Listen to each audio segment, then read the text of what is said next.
नमस्कार, मैं जितेंद्र जैन और आप देख रहे हैं खबर समय जगत। आइए नजर डालते हैं आज की कुछ ताजा तरीन खबरों पर। राजधानी भोपाल के बीएचएल भोपाल में 23 जून को यूनियन के चुनाव होने जा रहे हैं, जिसमें सभी यूनियन जीतने के लिए अपना पूरा जोर लगा रही हैं। क्योंकि वर्तमान में इंटक एक नंबर की यूनियन है, इसलिए वह कर्मचारियों को किए गए कार्यों को भी बता रही है।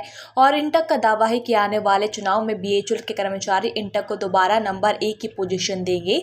यूनियन इंटक का कहना है कि इंटक ने ही 8 बार कर्मचारियों का वैस रिवीजन करवाया है, जिसके कारण कर्मचारियों को वेतन आज सम्मानजनक मिल रहा है। वहीं इंटक के प्रदेश अध्यक्ष आर.डी. त्रिपाठी का कहना है कि साकेत नगर सहित कई बार कर्मचारियों के लिए इंटक ने प्रबंधन से लड़ा भी है और निजीकरण के लिए भी इंटक लगातार सरकार से लड़ाई लड़ रही है कि भेल का कभी भी निजीकरण न किया जाए। वहीं इंटक के कोषाध्यक्ष राजेश शुक्ला का कहना है कि चाहे जो भी स्थिति हो, अपनी अंतिम सांस तक बीएचएल के निजीकरण के विरोध में इंटक लड़ाई लड़ती रहेगी।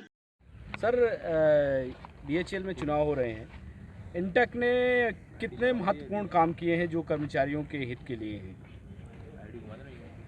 पत्रकार बंधुओं, बहुत धन्यवाद कि आप लोग आए और ये सवाल पूछा हमसे कि इंटक ने शुरू से इंटक का स्थापना 1960 में हो गई थी और 11 अक्टूबर 1960 में 6 नवंबर को पंडित जवाहरलाल नेहरू का उद्घाटन करने वाले थे। तब 30 लड़कों को परमानेंट करके उनका सर्विस परमानेंट कर दिया और हम लोग उस समय 1000 लोग ट्रेनिंग में थे, बाकी लोग रह गए। तो हमने फिर 11 अक्टूबर को आंदोलन शुरू कर दिया। 11, 12, 13 तारीख को सबको पार्ट वार्डर मिल गया, आदेश मिल गया नौकरी का, क्योंकि जवाहरलाल जी आने वाले, पंडित जी आने वाले थे। तो ये तब से हमारा कंटिन्यूस संघर्ष चालू रहा। ये फैक्ट्रियाँ 1962 के में मैदान में पुलिस के घोड़े गिर गए थे। कैलाश नाथ काटजू उस समय मुख्यमंत्री थे, उन्होंने हमारे ऊपर अटेम्प्ट टू मर्डर केस चलाया। हम जेल के अंदर बंद हो गए। उस समय भोपाल का सार सीहोर था और यहाँ इंडस्ट्रियल कोर्ट इंदौर में था। हम हथकड़ी पहन करके वहाँ जाया करते थे, लेबर कोर्ट इंदौर, और फिर आते थे। कुछ दिन में काटजू साहब हार गए, दूसरी कुछ नॉर्मल हुई और अरुणा सफली उस समय जो थी पंडित हमारी नेता भी थी और प्रोग्रेसिव भी थी, उन्होंने हस्तक्षेप किया पंडित जवाहर रिवीजन के बारे में। बेज रिवीजन के बारे में। बेज रिवीजन हमने पहला बेज रिवीजन 1973 में हैदराबाद में किया, पहला बेज रिवीजन 1973 में जुबली हॉल में। भारत स्वतंत्र हुआ 1947 में, हैदराबाद स्वतंत्र हुआ 1948 में, इसलिए उसका जुबली हॉल 1973 था। ये पहला बेज रिवीजन। फिर उससे लेकर के हर 5 साल में बेज रिवीजन होता रहा, वेतन बढ़ता रहा।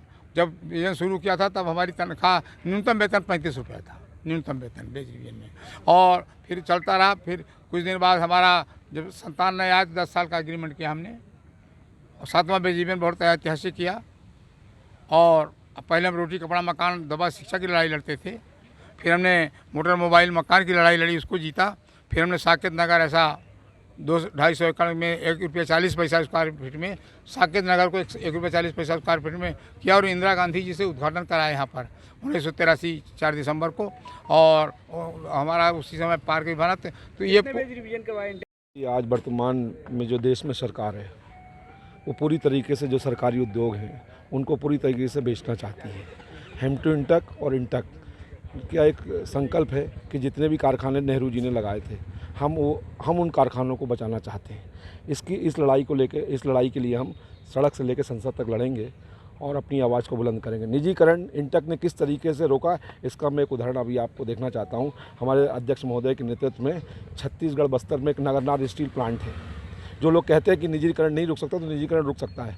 उस स्टील कारखाने को भारत सरकार ने निजीकरण कर दिया था और हमारे लीडर ने और वहाँ की जनता ने मिलके उस कारखाने को निजीकरण से बचाया। ये इंटक की ताकत हैगी।